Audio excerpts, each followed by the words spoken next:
I was 71 the morning I found my mother's name where it should never have been, on the first page of my father's last manuscript. It was written faintly, in pencil, like someone had meant to erase it but couldn't quite bring themselves to finish the job. By Isabel Kade.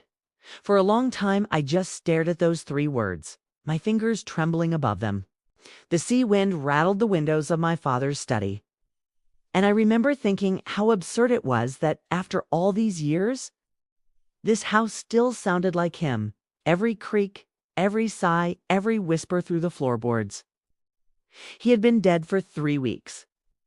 The world called him a literary genius, a man who gave voice to the voiceless, a master of empathy, the critics said. But I, his only child, had known a different man, one who spoke only to control, who built his fame on silence. That morning, the lawyers had left, the reporters had stopped calling, and the house, that wretched, beautiful house on the cliff, was finally mine. I came only to collect what was left of him, to pack up the ghosts and send them to auction. Instead, I found my mother's voice waiting inside his words. I hadn't spoken her name aloud in over 60 years, Isabel, my mother who vanished when I was 8. They said she left us, that she was unstable, fragile. My father said she couldn't bear domestic life, that she'd gone to find her art. But the truth was different. I didn't know it then, but I would soon learn. She hadn't left. She'd been here all along. The day I opened that desk, the air in the study felt thick, almost liquid. Dust shimmered in the sunlight like particles of memory. His typewriter sat at the center of the room, ribbon faded, keys stiff with age. Behind it, shelves of first editions, awards, framed interviews, his face staring back from every angle. And on the desk, a neat stack of papers titled The Daughter Who Writes Back. The first line read, "You cannot steal a story without stealing a soul." I still remember the way my breath caught when I read that, because my father had written those words, or so I thought.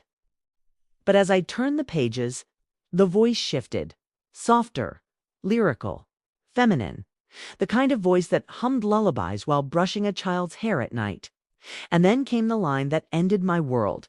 He took my words, my world, and left me in the dark. I felt dizzy. I'd read all of my father's novels, every one, but never had I seen him write with such raw pain, such intimate knowledge of a woman's imprisonment. For hours, I sat at his desk reading page after page.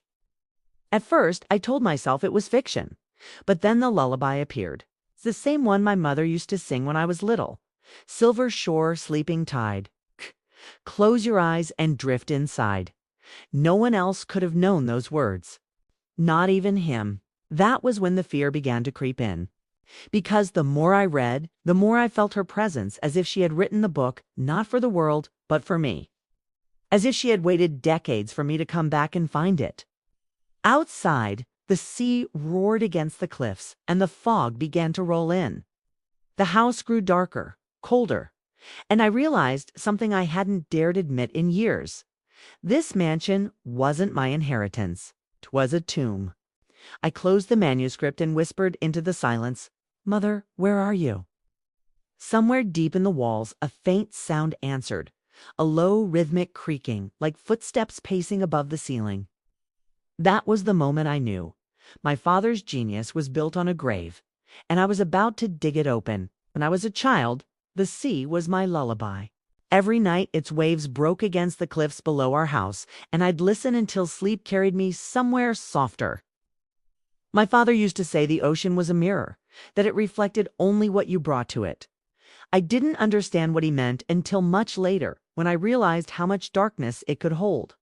Our home stood alone at the edge of the world, or so it felt to me then, a great gray mansion with stone walls that caught the mist, and windows that never seemed to let in enough light. To strangers, it looked majestic. To me, it always looked hungry. Julian Kade, my father, was already a celebrated author by the time I was born. His books lined every room like wallpaper. When he wasn't at his desk, he was in his study, pacing with a cigarette, whispering lines to himself as though the words were spirits that might vanish if he didn't trap them fast enough. He was brilliant, I suppose, but in the way that brilliance devours everything around it. My mother used to call his mind a room with no doors. Her name was Isabel. She was sunlight, gentle, patient, full of color where he was made of shadows.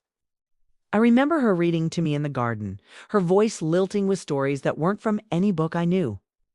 She told me she was working on something of her own, but whenever Father entered the garden, she'd close her notebook and smile like she had something to hide. He'd kiss her forehead and say, "Leave the writing to me, my dear. You have better things to do?" Those words used to sound affectionate. Now they sound like a sentence. When I was 8, she disappeared. I woke up one morning and her side of the bed was cold. My father told me she'd gone to Paris, said she needed rest and inspiration. I waited weeks for her letters. None came. Eventually, the story changed. He said she wasn't well, that she'd been admitted somewhere for treatment. He promised she'd return when she was better, but she never did. He made sure no one asked questions. The newspapers printed only what he told them. Renowned author S. wife retreats for her health. It sounded noble. It sounded like love. It was neither. I tried asking about her once when I was older, but he looked at me the way a man looks at a stray thought he wants to crush. "Some people," he said, "can't handle the weight of genius. It's not your concern." And that was the end of it. The subject of Isabel Kade became forbidden in our home, a name erased from every photograph, every conversation, every word. When I left for college, I promised myself I'd never come back. I married young, built a small life of my own. But when my husband died and I was too tired to keep pretending I was happy, I found myself drawn back here to the cliffs, the sea, the silence. I told myself I was coming to sort through his estate. But deep down, I think I wanted answers. Even at 70, there are wounds that never stop bleeding. And when I stepped through that door again, 50 years after I'd last called it home, the air felt exactly the same. The house had aged, but its bones hadn't changed. His study still smelled of tobacco and ink. The walls still held whispers that didn't belong to me. Now I know why. Because this house wasn't built for living. It was built for keeping, for containing. He wrote here he fed on this place. And somewhere within it he kept her. Not a memory, not a ghost. Something worse. Something living. The night after I found her name on the manuscript, I couldn't sleep. I sat in the parlor and watched the shadows move. Round midnight, I heard it again. Faint footsteps above the ceiling, slow, uneven, pacing. Then, a whisper so quiet I thought I'd imagined it. "Elena," I froze. It was a woman's voice, soft, familiar. I whispered back before I could stop myself, "Mother." The house sighed in reply, a long, hollow breath that seemed to come from the walls themselves. And that was the moment I knew whatever happened here hadn't ended 30 years ago. It was still alive, waiting for me to uncover it. The next morning, I woke to fog pressing against the windows, thick, white, suffocating. It felt like the house was floating in the clouds, cut off from the world. Maybe that's what he wanted. Isolation breeds control. It keeps truth from leaking out. I went back to the study. Something about that room had changed since the night before. It wasn't just memory or imagination. The air felt disturbed, like someone had been moving through it while I slept. The stack of pages I'd left on the desk was no longer straight. A single sheet had slipped free and fallen to the floor. It was page 53. And across it, written in handwriting that wasn't my father's, smaller, looping. More delicate, were 4 words in faded blue ink. Behind the words, "Look." At first I thought it might have been an editing note. My father was obsessive about revisions, layering meaning into every sentence. But then I noticed something else. The same ink appeared again. Faintly, in the margins of other pages, almost like a trail. I followed the notes one by one. Under his desk, the wall listens. Find the breath. They were breadcrumbs, whispers from someone desperate to be heard. I crawled under the desk, my knees cracking against the old hardwood. There was dust, cobwebs, and the faint smell of cedar. And then I saw a sliver of light escaping through the seam in the wall paneling. It wasn't much, just a faint glow behind a strip of wood. I pressed my fingers against it and something shifted. A click, soft and sharp, like the sigh of a lock releasing after decades. The panel gave way, revealing a small recess, and inside it, a reel of old film and a brass key. For a moment, I just stared. My pulse thudded in my ears. I don't know why I was afraid, but I was. The reel had a label scrawled across it. For her. My hands shook as I carried it to the window. I didn't have a projector. Not yet, but I could see frames, blurry images of a woman's face caught in motion. I knew that face, the curve of her cheek, the softness in her eyes. My mother, Isabel. And when I stepped through that door again, 50 years after I'd last called it home, the air felt exactly the same. The house had aged, but its bones hadn't changed. His study still smelled of tobacco and ink. The walls still held whispers that didn't belong to me. Now I know why. Because this house wasn't built for living. It was built for keeping, for containing. He wrote here he fed on this place. And somewhere within it he kept her. Not a memory, not a ghost. Something worse. Something living. The night after I found her name on the manuscript, I couldn't sleep. I sat in the parlor and watched the shadows move. Round midnight, I heard it again. Faint footsteps above the ceiling, slow, uneven, pacing. Then, a whisper so quiet I thought I'd imagined it. Elena, I froze. It was a woman's voice, soft, familiar. I whispered back before I could stop myself, Mother. The house sighed in reply, a long, hollow breath that seemed to come from the walls themselves. And that was the moment I knew, whatever happened here hadn't ended 30 years ago. It was still alive, waiting for me to uncover it. The next morning, I woke to fog pressing against the windows, thick, white, suffocating.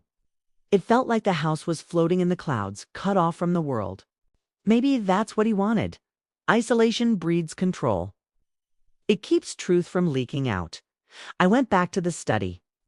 Something about that room had changed since the night before. It wasn't just memory or imagination. The air felt disturbed, like someone had been moving through it while I slept. The stack of pages I'd left on the desk was no longer straight. A single sheet had slipped free and fallen to the floor. It was page 53. And across it, written in handwriting that wasn't my father's, smaller, looping. More delicate, were 4 words in faded blue ink. Behind the words, look. At first I thought it might have been an editing note. My father was obsessive about revisions, layering meaning into every sentence. But then I noticed something else. The same ink appeared again. Faintly, in the margins of other pages, almost like a trail. I followed the notes one by one. Under his desk, the wall listens. Find the breath. They were breadcrumbs, whispers from someone desperate to be heard. I crawled under the desk, my knees cracking against the old hardwood. There was dust, cobwebs, and the faint smell of cedar. And then I saw a sliver of light escaping through the seam in the wall paneling. It wasn't much, just a faint glow behind a strip of wood. I pressed my fingers against it and something shifted. A click, soft and sharp, like the sigh of a lock releasing after decades. The panel gave way, revealing a small recess, and inside it, a reel of old film and a brass key. For a moment, I just stared. My pulse thudded in my ears. I don't know why I was afraid, but I was. The reel had a label scrawled across it. For her. My hands shook as I carried it to the window. I didn't have a projector. Not yet, but I could see frames, blurry images of a woman's face caught in motion. I knew that face, the curve of her cheek, the softness in her eyes. My mother, Isabel. I sat there until the light faded, unable to move. Decades of denial crumbled in that moment. He hadn't just erased her, he had filmed her. Trapped her inside celluloid like a specimen, kept her existence as his private secret. I felt sick, angry, betrayed by blood itself. The brass key was small, ornate, with a sunburst carved at the top. It didn't fit any lock in the study. I tried drawers, cabinets, even the attic stairs, nothing. Then when I turned to leave, my sleeve brushed a bookshelf and I heard another click. A section of the shelf swung outward, revealing a narrow passage behind it. Dust poured out like smoke. My throat tightened, the air suddenly metallic. Every part of me screamed to turn back, to leave whatever waited in there buried forever. Curiosity or love pushed me forward. The passage was cramped, wooden, lined with the scent of old paper. I had to crouch, following the faint beam from my phone's flashlight. My heart pounded so loud it drowned out the sound of the sea. Then, halfway down, I saw them stacks of notebooks piled neatly, bound in ribbon. Every one of them was labeled in the same looping handwriting. IK Draft 1, IK Second Attempt, IK Notes for JK, her initials. Isabel Kade, my mother's work. I sat on the floor and opened one. The words hit me like a wave. They weren't drafts. They were finished stories. Beautiful lyrical prose, the kind that made my father famous.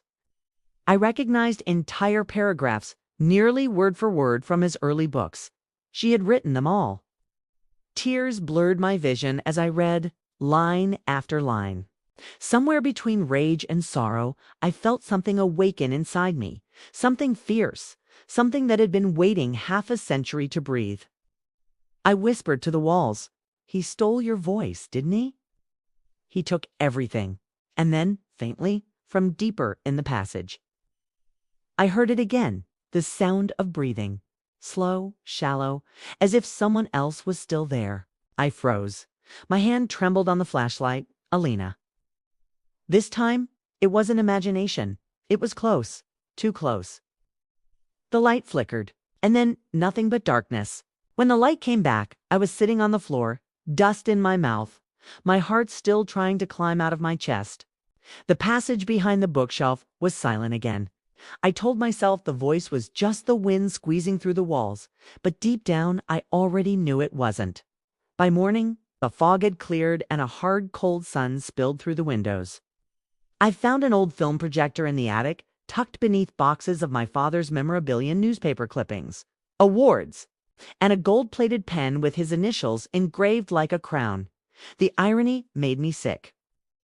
I brushed off the dust, carried the machine downstairs, and threaded the reel I had found. For her, the film began with static, then a frame of light, then her. My mother, Isabel. She sat at his desk, the same one where I'd found the manuscript. Her hair was longer, streaked with gray at the temples, her hands clasped tightly on her lap. She looked thin but calm, her eyes focused somewhere past the camera. I turned the volume knob. Faint crackle filled the room, followed by my father's voice, smooth, measured, almost tender. "Tell them where the story began, Isabel," he said. She blinked, swallowed, and spoke. "The story began when you stopped letting me sign my name." My throat closed. Even through the grain and the hiss of old film, I could hear the pain behind her steady tone. She spoke of ideas stolen, of words rewritten until they sounded like him instead of her, of how her silence had become the price of his fame. But then she looked straight into the camera, as if straight at me on, whispered, "If anyone ever finds this, follow the key. Find where the sea breathes." The film ended there with a flash of white. I sat frozen, staring at the screen long after it went dark. Find where the sea breathes. I turned the phrase over in my mind until it clicked the vents beneath the cliffside study. When the tide rose, the wind whistled through them, making a low sighing sound. That must have been what she meant. I took the brass key and followed the sound. Behind the house, the cliffs dropped sharply into the ocean. A narrow stairway led down to a stone terrace my father had built years ago, supposedly as a place to think. At the far end was a wooden shed used for storage ore, so I'd always believed. Its door was swollen with salt and time, but when I pressed the key into the rusted lock, it turned with a reluctant click. Inside, the air was heavy with the scent of paper and damp earth. The only light came from cracks between the boards, flickering like candlelight. Against one wall stood a narrow bed, neatly made. Beside it, a small table stacked with notebooks. And on the wall above it, pages pinned in rows, filled with handwriting I now knew by heart. My mother had lived here, written here. And every page she wrote had somehow found its way into my father's hands. There was no sign of her body, no remains, only her words, preserved like relics. On the table lay the last notebook, open to a page that ended mid-sentence. The daughter who writes back must remember the line trailed off into a jagged tear. The rest of the page was missing. For a long while I stood there, listening. The sea pounded below the rocks, steady and endless. Through the cracks the air moved in and out, a slow rhythm, the breath of the ocean my mother had spoken of. It was as if the whole coast exhaled her story at last. I gathered the notebooks carefully, one by one, and carried them up to the house. The brass key was warm in my palm now, as though it had been waiting for this. My father had built his empire on her silence, but I would not let silence have the final word. That night, I opened a fresh document on his old typewriter. I titled it "The Daughter Who Writes Back," and as the carriage struck the first line, I heard the sea outside answering with its eternal breath. What I didn't know yet was that justice had already begun quietly, patiently, in the way the truth always does. I didn't sleep much after that night. The typewriter stood on the desk like a heartbeat, each new line a pulse that kept me from collapsing into grief. I wasn't writing to the world yet. I was writing to her. Every word that had once been taken from my mother. I tried to give back in the only way I knew, how, by letting her name live again on the page. Days passed, measured by the rhythm of the sea and the tapping of keys. The house felt lighter, as if it approved of what I was doing. But outside that little cocoon of purpose waited the same world that had worshipped Julian Kade. When I finally called his publisher, my hands trembled so badly that I had to dial twice. "This is Elena Kade," I said. "I've found something you need to see." At first they thought I wanted to discuss royalties. Then I mentioned the notebooks, hundreds of pages in my mother's handwriting that matched the drafts of his earliest bestsellers. There was a long silence on the other end of the line, and then the cautious tone people use when they think they might be speaking to a lunatic. "Miss Kade, are you suggesting your father plagiarized his wife?" "I'm not suggesting anything," I said. "I'm showing you proof." Within a week, 2 representatives came to the house. They wore black coats and polite disbelief. I let them read until their faces changed. They compared samples, signatures, dates. They took photographs of the handwriting, copies of the film stills, a few of the notebooks. When they left, they promised to investigate. I could tell by their eyes that they already knew. The newspapers came next. Scandal in the literary world. The headlines whispered. Julian Kade's genius questioned. For a few days, the world that had adored him turned itself inside out. Former students, critics, and old friends appeared on television panels debating whether art could exist separate from sin. Some defended him. A partnership, surely. Others condemned him outright. I stayed out of it all. I had no taste for spectacle. My mother deserved truth, not noise. But even as the scandal unfolded, something unexpected happened. Letters began arriving, hundreds of them, from women who had once been told to step aside, to stay quiet, to let someone else sign their names. They wrote that Isabel's story had given them courage, that she had become, in death, what she had never been allowed to be in life, a voice for the unheard. One afternoon I went down to the shed again. The tide was high, the air sharp with salt. I stood inside the empty room where my mother had spent her last years and read one of the letters aloud. A young writer had sent it, thanking her for the stolen light that now illuminated so many others. I felt the wind move through the cracks, a soft, steady sigh, and for the first time in decades, I thought I heard her laugh. That evening I met with a small publisher who agreed to release her notebooks under her own name, Isabel Kade, Collected Works. We kept the title she had chosen for her unfinished story, The Daughter Who Writes Back. The first print run sold out within days. People asked if I was angry, if I wanted revenge. I told them no. What I wanted was correction, a realignment of memory, so that the world would see her face where his had always stood. The rest would take care of itself. When the book was launched, I sat alone on the cliff terrace with a single copy in my lap. The waves below glowed with moonlight. I opened to the first page, read her name printed cleanly in black ink, and felt a calm so deep it bordered on silence.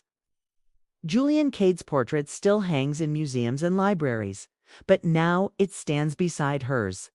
Their eyes meet across the years, and for once it feels like an equal conversation. That night I locked the study, left the key on the desk, and whispered the final line of her lullaby into the dark. Silver shore, sleeping tide, close your eyes and drift inside. And the sea answered gentle, endless, forgiving. For a few brief weeks, I believed the truth would be enough. I thought once the world saw Isabel's words, it would love her for them. But fame has its own hunger. It consumes even the people it means to honor. The first review arrived wrapped in praise and poison. Beautiful, though one wonders how much of it was polished by her husband's hand. Another claimed the notebooks were too refined to have been written in isolation. The implication was clear. Even exposed, she was still being edited by the dead. I sat at my kitchen table, the newspaper trembling in my fingers, the sea whispering through the open window. I had wanted justice. What I'd started looked more like another trial, this time with my mother still unable to speak. A television crew arrived one gray afternoon. Okay? They wanted a documentary. They brought bright lights and hollow questions. When did you first suspect? Do you hate him? What does forgiveness mean to you? I answered as gently as I could, but every sentence felt like walking through fog. When they left, the rooms were full of echoes again. A week later, a box came in the post. No return address. Inside, wrapped in linen, was the torn page from my mother's last notebook, the one that had been missing. Someone must have found it during the publisher's cataloging. The handwriting was unmistakable. The daughter who writes back must remember, justice is not loud. It is patient. It waits until the story is ready to end.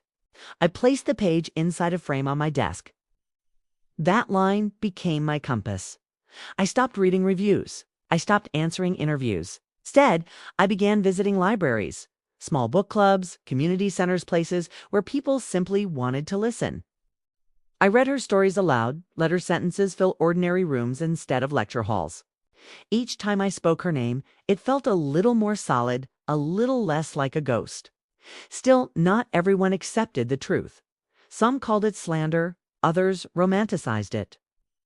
The publisher's lawyers received letters from admirers of my father demanding his legacy remain untainted. But something stronger than reputation had already shifted. In universities, young scholars began to study Isabel Kade as the true architect behind those early novels. Students quoted her lines at readings, her name trending quietly online. Bit by bit, the narrative changed. One evening, I was invited to speak at a literary award ceremony that still bore my father's name. I almost declined, but curiosity or courage won. The auditorium was full, faces half hidden in the dim light. When they called me to the stage, I carried a copy of my mother's book instead of one of his. I said only this: stories don't belong to fame. They belong to the hands that write them, back to the hearts that survive them. Then I left the trophy they offered me on the podium unopened and walked out into the rain. The applause that followed wasn't thunderous. It was soft, hesitant like a tide pulling back from the shore. But it was enough. Back at the mansion, the sea was restless again. I stood at the window of the study where everything had begun. The fog rolled in thick as memory, and for the first time I didn't flinch from it. Somewhere beyond the cliffs, waves broke with the same rhythm as the typewriter's keys. The world had given its verdict: imperfect, noisy, uncertain. Yet in the quiet between headlines, her voice remained steady, luminous, impossible to erase. I whispered to the darkness, "It's done, Mother. They finally heard you." And through the glass, the reflection that looked back at me wasn't his anymore. It was hers, softened by age, but smiling. The house felt too large once the truth had settled into it. Rooms that had once groaned with secrets now only echoed with the tide. Every shelf, every hallway seemed to ask the same question: what will you do with what you've learned? Autumn arrived early that year. The air sharpened, the sea grew colder, and gulls began to circle low over the cliffs. I spent my mornings sorting through the last of my father's belongings boxes of manuscripts.